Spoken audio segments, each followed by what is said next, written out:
ఎవరి వల్ల అయితే మనకి మైల వచ్చిందో, ఏ ఏ పెద్దలు వెళ్ళిపోవడం వల్ల మనకి మైల వచ్చిందో వాళ్ళని స్మరించుకుంటూ ఉండాలి. వాళ్ళ యొక్క ఉత్తమ గుణాలన్నిటినీ తలుచుకుంటూ ఉండాలి. వాళ్ళు పితృదేవతల్లోకి చేరాలి అనే కోరికే ఉండాలి. కారణం ఏమిటి అంటే, మైల ఉన్నప్పుడు మనం ఈ శరీరము అనేటటువంటిది శౌచము అశౌచము అని రెండు చెప్తారు. ఏ ఎవరైతే పోయారో వాళ్ళు ఎవరి శరీరాన్ని ఆశ్రయించి బతిమలాడతారు. నాకు ఈ సమస్య వచ్చింది, ఈ కష్టం వచ్చింది, ఇక్కడి నుంచి నన్ను ఉత్తమమైనటువంటి ప్రదేశానికి పంపించాలి అనే బాధ్యత ఎవరి మీద ఉంటుంది.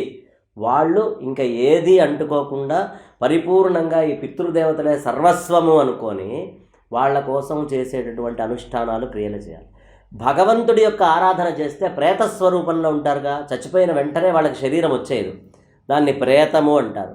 ఈ ప్రేత శరీరము పెద్ద పెద్ద శబ్దాలు వచ్చినా, భగవంతుడికి పూజలు చేసినా, భగవంతుడి యొక్క నివేదనలు జరుగుతూ ఉన్నా భయపడుతూ ఉంటుంది అని ధర్మశాస్త్రం చెప్తుంది. కాబట్టి మనకి సంబంధించినటువంటి నిన్నటిదాకా మనతోటి ఉన్నటువంటి, మన అభివృద్ధిలో కూడా మూల పాత్ర పోషించినటువంటి, మన రక్తంతో సంబంధం ఉన్నటువంటి వాళ్ళు ఎవరైతే ఉన్నారో అలాంటి వాళ్ళు పోయినప్పుడు రక్తస్పర్శ మనకుంది కదా, వాళ్ళకి ఏ ఇబ్బంది ఆ జీవుడికి కలగకూడదు అని మనమందరం ఒక నియతమైన నియమముతోటి జీవించేటటువంటి విధానమే.